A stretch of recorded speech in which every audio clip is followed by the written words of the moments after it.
Begin with breaking news in the apparent second assassination attempt on former President Donald Trump.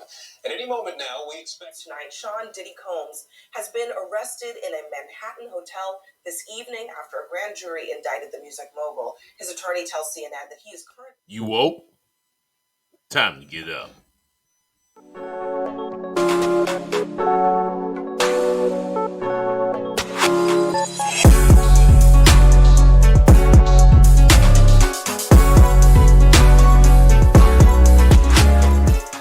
Hello, welcome to Thought You're Woke No Speed Limit Podcast. I'm your host, Alvin. Hope you guys are having a terrific day.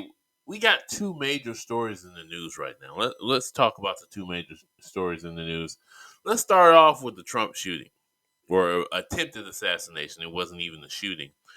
On Saturday, maybe even Sunday, Trump was at his golf course in Mar-a-Lago. He was on the fourth or fifth hole. Meanwhile, a Secret Service agent was scouting ahead, which is a good thing, scouting ahead to make sure that everything was clear. When he noticed the muzzle of a rifle poking through one of the fences near the highway, he fired at the particular rifle or at the person who was there, and that person fled the scene. That person was one Ryan Wesley Ruth. He's 58 years old, was apparently waiting 12 hours at the golf course for the opportunity to possibly shoot and assassinate Donald Trump. Now, he did leave the scene. He fled the scene. He got in his car. Apparently, none of the bullets hit him. He got in the car. Another individual who saw him fleeing was able to take a picture of his vehicle and his tag, and maybe have possibly even followed him a little bit. So he was out on the freeway or the highway, and the cops were able to surround him, and they caught him. This particular individual is interesting. Mr. Ryan Ruth is a big Ukraine supporter. He even was one of those people who went over there to try to fight in the war. Now, this is my understanding from what I've listened to some interviews and on different things, including the Telegram, BBC, ABC, and NBC and CBS. This particular individual went over there and was found to have psychological issues, so he was not allowed to serve in the military. He tried to stick around for a while over there. He tried to do things to support the war, like raise money. He also tried to recruit others to go fight in the war, including Afghan fighters. I don't know what his link is to Afghan fighters. I don't know if Mr. Wesley has any military experience. Like I say, he's 58 years old. He, like I said, he's obsessed with Ukraine. And I've heard some people say, well, the reason why he's obsessed is, some people feel like they're failing in their life and they want to succeed at something, so they were doing this. He was he was like a little more than 500 yards away from the president, and people are still asking the question, how is anybody getting in a perimeter of 500 yards? And I get it. It's harder to protect a president at a golf course, but some of the perimeter areas should have been protected better than they were. We got to remember this, along the side of the freeway or the highway there, and I'm sure there was a way he could hide in there, and there's, no way to have security in that area. That's beside the point. So this particular gentleman becomes number two, attempted assassination number two. Trump said he has communicated with Biden and Harris and says that everything's fine, according to all the reporting that's been on this, and that they were very nice, quote unquote. I'm using quote unquote because this is Trump we're talking about. But anyway, what do I want to say about this? Here's some things that are people saying, "Hey, this is suspicious. All of these attempts on his life are suspicious." Okay, let me tell you why this one's suspicious. And it did not gain the traction that the past one did, and I think Trump thought it would. So the previous attempt happened about a week after the debate he won against Biden. This debate happened 2 days after his second debate with Harris, after his second debate and his debate with Harris. So it's getting suspicious to a certain degree, and so people are drawing these things saying, "Hey, he lost that debate, and now he's trying to get sympathy, trying to get inspire people to vote for him because he got a bump, like it was surging after the first assassination attempt, and he thought, well, wow, he's gonna get it again. Nope, people aren't quite jumping at this one like they did the first one. There's several reasons why. One of those is the whole thing about the Haitian people stealing cats and dogs and eating cats and dogs. That's kind of lost him some momentum. But then, of course, here's what goes along with this second one. Of course, J.D. Vance and Trump are on the trail blaming Biden and Harris and the whole Democratic Party for why this is happening because they're sending violent rhetoric out. No, the whole thing that Biden and Harris and Waltz are trying to do to me is tell you to go to the polls and vote against what they see as a threat to democracy. And maybe that word threat to democracy is much, but that's not why this particular man came after you. He came after Trump because Trump is against the war in Ukraine. So Trump says he said on several occasions that he's going to cut off funding from the Ukrainians, force them to the negotiation table with Russia to end the war. And that wouldn't end well for Ukraine if you did that. You know, um, so I'm not condoning what this man did. So don't y'all think I'm condoning. I'm giving reasons for why he did what he did, and I'm not saying that violent rhetoric, or I'm not even going to call it violent rhetoric. I'm going to call it political rhetoric.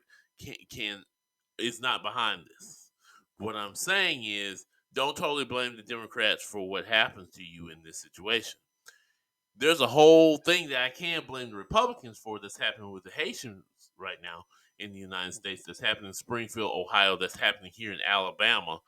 Where JD Vance, who's literally come on the air, and I'm going to talk about this more in another story, and lied and knew that this was a false story and said, "Hey, if it brings attention to the issue, I will tell a false story."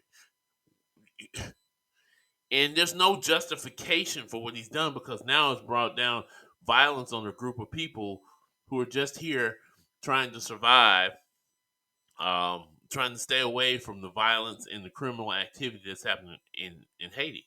They're good people who come to the United States to get away from gang violence and other things that are happening in Haiti. And people say, don't say gang violence because that's not what happened in Haiti. It's a rebellion, but it's a mess right now. Until that all settles down and they have elections, it's a mess. And then once they do that, maybe things will get better. Who knows?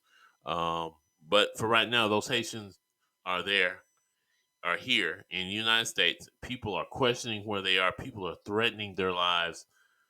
Crazy stuff because of what JD Vance and these guys says. And yes, I know this is supposed to be about the assassination attempt. Um, but I had to bring that point up because they're bringing up the point of violent rhetoric. And they don't realize some of the things that they have said has stimulated other people to do things. Now, the first shooter, it wasn't even clear what his motivation was. Was his motivation he didn't like Trump or he just wanted to shoot somebody so he could be famous? Because he was looking up, even trying to figure out ways to shoot Biden, the first guy. So if I did something here, I'm gonna do something here. If I look back at past several months, the pictures I'm about to show you are people who committed violent acts in the past several months. You tell me what you think about this, because this is just crazy. This is how it's been for the past couple of months. We can talk about guns, we can talk about mental illness, all those things. But the pictures I'm showing you here are people who have gotten in the news. I mean, there are other violent crimes. There are people who commit crimes all over the nation, but these are the ones that have garnered the most attention over the past months, and they all in some way surround one person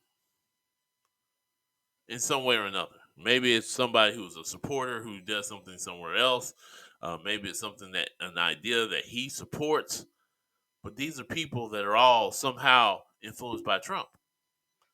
I, that's all I can say. That's all I can say. This is crazy. I mean, absolutely insane. The shooter in Georgia, him and his dad were both big gun enthusiasts, big supporters of Trump. The young man, 14 years old, goes into a school and kills people. Then there's this story right here. The police officer shoots Sonia Massey, an innocent woman, in her house simply because she had boiling water. And what is it that Trump supports? Trump supports giving police indemnity to do what they feel is best to do, protect themselves or whatever, right? Then there's the two assassins who tried to kill Trump. All of this is crazy. It's all surrounding this one person. And I know you said, how do you relate those? I'm not trying to relate them. It just seems like they are related to something about Trump or something dealing with Trump. And it's crazy. It's wild. This is something to think about before we move on to the next story.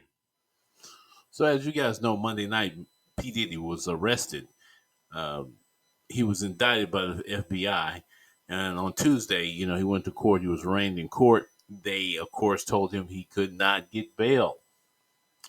The indictment was also revealed. So, in the indictment, basically, he's charged with being the head of basically a conspiracy theory, like being the head of a gang where he coerced, blackmailed, paid people off, did all sorts of things in order to basically get sexual favors from women, maybe even men.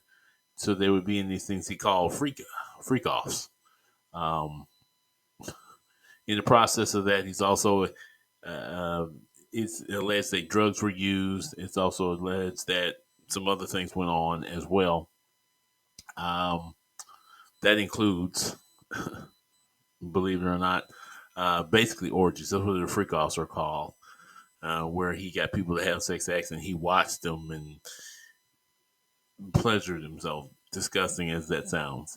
Um, like I said, there were drugs available to use at these particular things, and that was to calm people down so that they would do the particular things he asked so he could control them. And when they didn't want to do it, he would blackmail them or tell them that, that would ruin their music careers, or he promised them music jobs or things like that. He had an inner circle. He did the same thing, intimidation, blackmail, to his inner circle of people that were in his organization that worked for him. So there was a lot that P Diddy is being accused of. And basically, he's even got a RICO charge, racketeering charges, some serious charges. They also found weapons in his house that had the serial numbers scratched off. Now we know that P Diddy's had an interesting life. He's in the hip hop mogul. He's been in the controversies with Tupac and Biggie. He's also been, the most recent one was with Casey Ventura. She actually filed a lawsuit against him for abuse, um, which he settled out of court immediately. But this made this particular charge now, which at the time, Miami, they searched his house in Miami. They searched his house in L.A. And they got video, recovered some other items. Now, among those items, this is the odd things that they recovered from those houses, because people were saying that he had these parties where he offered lubrication and baby oil. So they found baby oil, lubrication. They also found drugs, supposedly, at one of these locations, and maybe even these IVs. Supposedly, what happened was after these parties, that people would be given IVs to recover from the activities that they had at these parties. They also found, it is alleged, the substance called some kind of pink dust that was found that P Diddy, a particular drug that P Diddy likes to use at his parties. It's assumed that they found that. Now I don't know if that's true or not. That's not an official thing. Um, but we do know that he's alleged to have used drugs at these things. He's alleged to have coerced people into sexual acts, which is literally rape. Um, and that he has done this over a long period of time. And here's the thing I'm gonna say about hip hop and music like that, and these music moguls, these powerful men who get these powerful positions. I just remember R. Kelly. You guys know a few years ago he went to jail for his sexual escapades and misuse of his power and his money and his reputation. So he's in jail now. Bill Cosby several years back. Remember what happened with Bill Cosby several years back. This is not a. This is an ongoing thing. And we say this: be careful who you select as your hero. We live in a capitalist society in a world where money is powerful, where money is everything, and we tend to make our heroes these rich, powerful people when they're actually very vulnerable human beings who can do very dastardly things, who are capable of a lot of things. We should make our heroes those people who restrain to use their power, who do good things for other people. Now, I'm not saying P Diddy didn't, but as a cover for the bad things he was doing to people, the lives that he has affected, the lives that he has destroyed, he did the good things as a cover for those. And sometimes people want to outweigh, so well, your good outweigh your bad, and just forget about all the bad things that a person did and make them a hero. P Diddy is somebody I've never really seen as a hero, so to speak, but at the same time, you try to respect him a little bit in what he did. And I mean, I'm no different than any other human being. I'm capable of putting somebody on a pedestal or giving them an honor, and they don't really deserve it. Like I said, all of us are capable of doing dark things, things that we shouldn't do. We all have done something in our lives that we shouldn't have done. But this is deep because so many people are affected by it. When you get in a position of power, you have the power to hurt multiple people, not help multiple people, because he could have helped multiple people, but he decided to use his power to pleasure himself, to give himself whatever he wanted, damn everybody else. So that is the thing you have to think about here when you're looking at a person like P. Diddy. You're looking at a situation like this. So now he's in jail. Like I said, he tried to bail out today. He tried it again. It's Wednesday. He tried to bail out again today, and the judge said no. So you have to stay in. Why? If you look at the rap sheet here, they say he's coercion, he's done intimidation tactics, everything to keep people from telling about what's going on here, to basically keep people in line, so to speak, to keep this process going. In fact, when they did the search of his house, they found all the materials in there. So that means he was in the process of doing it again. People tell me, oh, he put, people, you've been seeing it all over the social media talking about P Diddy parties, right? Ooh, man, you go to a P Diddy party. Ooh, ooh, ooh. Even I forgot the gospel rapper now. I think it was Lecrae, one of the gospel rappers, was talking about P Diddy parties. You know how they had to stay away from stuff like that, right? So they said that certain pastors have also been caught at P Diddy parties, or been around him at awkward times in his life. So, P. Diddy is one of these people that certain young people look up to. That's why you tell young people, look for good role models, not these crazy ones. You can see where they're going. You watch the music videos. It's in the videos. You see the movies about Tupac and Biggie. It's in the movies. What's going on? There's women in the background. Like Tupac was literally having this wild sex party at a hotel in one part of the movie, and you had girls in every room, and these dudes were just, and one girl, that's how he ended up in jail. One girl accused him of rape. That's how Tupac ended up in jail. Biggie, Biggie would be at these parties and girls be everywhere, all kinds of stuff. You even talks about it in his videos. They all talk about it in their videos. There's the book by the video Vixen and she tells some stories about P Diddy and some of the people around P Diddy. You got some people like Omarion and some of the younger folks that talk about P Diddy and things that he did. You got Usher talking about things that P Diddy did. So it's like people are telling you a little bit. They don't tell you the full story. Uh, because of that fear of his intimidation tactics. He was a powerful person in Hollywood. So, people are scared to talk. But now that the cat's out of the bag, I'm sure a lot of people are going to talk, and there might be a good chance that other people could be indicted along with P Diddy. But they got as some people say, the head of the snake, unless there's somebody bigger than P Diddy, which there are. There are bigger moguls than P Diddy, and P Diddy, this ain't the first rodeo. He ain't the first person in music land or Hollywood to do what he's done, right? So there are other people involved. This is, Epstein. What's the Feinstein? He went back to court today for another charge against another girl that says that he sexually assaulted her. Trump just recently lost a lawsuit about harassing and sexually assaulting a woman. We think about what Clinton did when he was in the White House, or the stories about him being around Epstein. Nothing new here, but it's a lot of people. What was that? Robert Kraft, the owner of New England Patriots, he was caught in a brothel on videotape. But the judge threw it out because he said you could clearly see him on the tape. But he was clearly caught in a brothel doing something he ain't got no business doing. So, he's money, he's got power. He's worth $8 billion or something like that. So he's got power, like real power that even Puff Daddy don't have. Puff Daddy was up there trying to do the gangster thing. Rob Kraft can do it with more money. He was doing the intimidation, coercion, bribery, all that, and got out of it, I'm sure. This is alleged. Let me say alleged because you can get sued for saying somebody did something that, you don't have proof of it. But when you got $8 billion, you got the right influences, you definitely can get out of a criminal charge like that for a massage.